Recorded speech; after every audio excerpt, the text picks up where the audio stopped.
आप नारियल का गोला दो 50 बार दो, 10-10, 20-20 गोले दे दो, 50-50 गोले दे दो, मना नहीं है, हैं 2-4-8 झोला भर के दे दो, हम वो भी मना नहीं करे, एक बोरा भर के दे दो, उसका मना नहीं। पर श्रीफल की मूलता है, यहाँ नारियल का जो श्रीफल है उसकी मूलता है।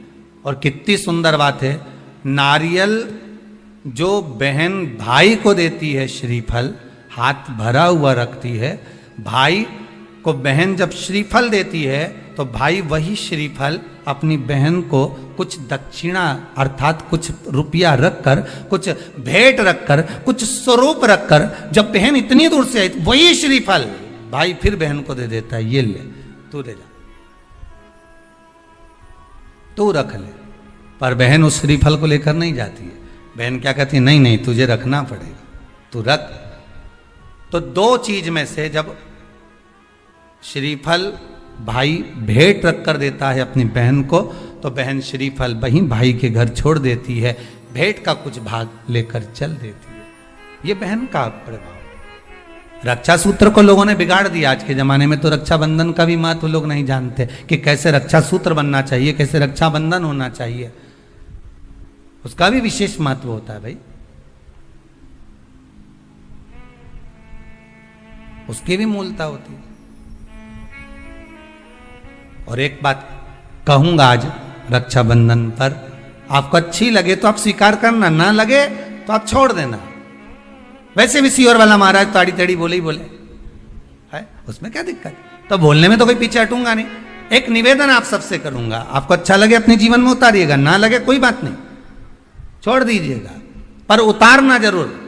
बहन से प्रॉपर्टी के चक्कर में कितना भी झगड़ा चल रहा हो, बहन का भाई से एक मकान के चक्कर में कितना भी झगड़ा चल रहा हो, संपदा के चक्कर में कितना भी झगड़ा चल रहा हो, तो भी निवेदन करूंगा, बहन और भाई तुम खूब लड़ो प्रॉपर्टी और जमीन के लिए, पर रक्षाबंधन के दिन कम से कम एक दूसरे के नहीं भी जाओ तो फोन लगाकर जीजी और बहन भाई से, भाई बहन से एक बार तो बात कर लो, क्योंकि धन अपनी जगह रह जाएगा साहब, वहां धन नहीं जाने वाला, आपका व्यवहार जाने वाला है, आपका प्रेम जाने वाला। माना उसने कुछ भी करा हो, अदालत में केस लगा दिया हो, 25 केस चल रहे हो अदालत में, 50 बार तुम्हें पेशी पर जाना पड़ रहा हो, 50 बार झगड़े हो गए, 50 बार तलवार लेकर खड़े हो गए, डंडे लेकर खड़े हो गए, एक दूसरे को मारने को तैयार हो गए, पर निवेदन है, एक माता के गर्भ से तुम जन्मे हो, कम से कम उस माता के दूध का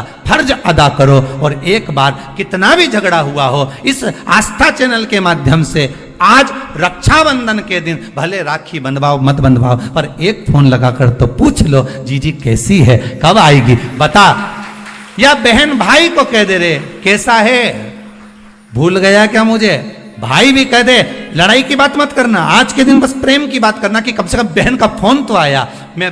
मेरा मन कहता है, मेरा दिल कहता है कि शायद दिवाली पर जितनी आतिशबाजी नहीं हुई होगी उतनी आतिशबाजी आपके दिल में होगी, कि जिससे केस चल रहा है वो फोन लगाकर पूछ रहा है कि भाई ने पूछा बहन से, बहन ने पूछा भाई से, कैसे हो, भाभी से बात कर लो, थोड़ा बच्चों से बात कर लो।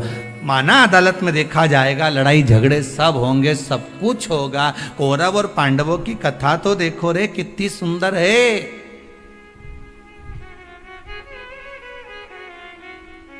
कितनी सुंदर है।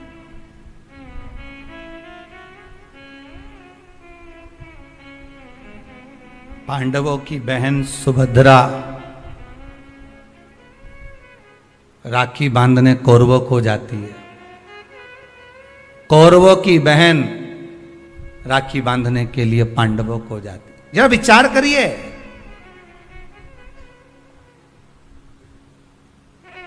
क्या युद्ध के मैदान में लड़े नहीं, क्या युद्ध के मैदान में मरे नहीं, युद्ध अपनी जगह पर है। ब्राह्मण, साधु, संत और बहन बेटी, ये तीन काल का हरण करती है, इसलिए इन तीनों की महत्वता। जब ये राखी जो बनती है ना, ये रक्षा सूत्र जो तुमने बांधा है, जो मोली जो बांधते हैं, कलेवा जो बांधते हैं, ये रक्षा सूत्र बहुत दिन तक जब बंधा रहता है, बंधा रहता है, बंधा रहता है, पूरा समय 8 महीने, 9 महीने, 6 महीने, 4 महीने, 3 महीने, जितना भी आप लोग बांध कर रखते हैं, जितना भी 8 दिन, 15 दिन, 20 दिन, जब तक आप बांध कर रखते हैं, उसके बाद में इसको खोलने के बाद कहां डाला जाता है?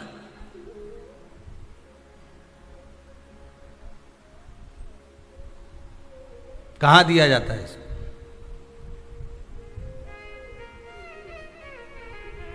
वो रक्षा सूत्र को कहां डाला जाता है? तो कहते हैं जिस स्थान पर गाय को बांधा जाता है, जिस स्थान पर गाय को बांधा जाता है, उस स्थान पर इस रक्षा सूत्र को ले जाकर एक और किसी भी खूंटे से गाय के, या गाय का जो ग्वाड़ा होता है, गाय जहां बंधती है उस स्थान पर कोई कील लगी हो, कोई खूंटा लगा हो, उससे इस रक्षा सूत्र को खोलकर बाद में बांध दिया जाता, वहां रख दिया जाता। क्यों, किस लिए रखते हैं, क्यों जोड़ा गया इसको? हिंदू धर्म में रक्षा सूत्र को गाय से क्यों जोड़ा गया? उसका कारण केवल इतना है कि गौ माता, जब तक आपने रक्षा सूत्र बांधा, इसके बाद रक्षा सूत्र आपने अगर गौ माता के उस ग्वाड़े में कहीं ले जाकर बांध दिया है, दे दिया है, रख दिया है, 33 कोटि देवता गौ माता के भीतर विराजमान होते हैं। 33 कोटि देवता गौ माता के भीतर रहते हैं। और केवल ये जो ये गाय जहां बंधती है, गौशाला जो होती है ना, गाय जहां बनती है, जहां पर गौ माता निवास करती है, हम तो कहते हैं लोग वृंदावन किससे मिलने जाते हैं? जम के बोलिए जरा, भगवान कृष्ण से, ठीक है? और भगवान कृष्ण किसको चराने जाते हैं? गौ माता। मतलब तुम कृष्ण जी के पीछे और कृष्ण जी गौ माता के पीछे। क्यों? तो उसका सीधा सीधा प्रसंग है कि गाय के ग्वाड़े में, गाय के उस आंगन में, गौशाला आदि में जहां गाय बनती है, उस जगह पर अगर आपने रक्षा सूत्र बाद में बांधने के बाद 8-15 दिन, महीने भर, 2 महीने, 4 महीने, 6 महीने, 8 महीने के बाद में आपने वहां बांध दिया, रख दिया, तो जिसके हाथ में बंधा होता है उसकी रक्षा स्वयं गौ माता में विराजमान 33 कोटि देवता करते हैं। उसकी रक्षा का सूत्र फिर वो संभालते, फिर वो आपके नहीं, फिर वो संभाले। कोई बड़ा काल आ रहा है, कोई बड़ा एक्सीडेंट होने वाला है, कोई ग्रह बेकार हो गया, उसको फिर संभालेगा कौन? वही गौ माता। गाय, बेटी और संत, ब्राह्मण, साधु, सन्यासी, तपस्वी, साधक, उपासक ये संभाल लेते, ये संभाल। एक नियम ले लो, कोई भी एक साधना भी फीके हो गए, इतना फीका कर दिया विरोधियों ने, इतना फीका कर दिया विधर्मियों ने कि जब देखो जब त्योहार आता है और ये अपनी चाल चलना प्रारंभ कर देते हैं। मावा नकली है, दूध नकली है, मावा नकली है, दूध नकली है, और इनकी निगाह में वो चॉकलेट असली है। घर के पकवान नकली, घर का भोजन नकली, भारत की भूमि पर बनने वाला पकवान, गुलाब जामुन, इमरती, भजिया, पकोड़ा, खोपरा पाक, अपने घर में बनने वाला गुजिया, पपड़िया, सब नकली है। बस बाजार जाओ, रक्षाबंधन का त्योहार है, एक टॉफी भाई बहन को, बहन भाई को दे दे, और इसको त्योहार कहते हो? त्योहार वो होता है जो घर की माँ घर में मिठाई बनाए और बच्चों को खिलाए, उसको त्योहार कहते हैं।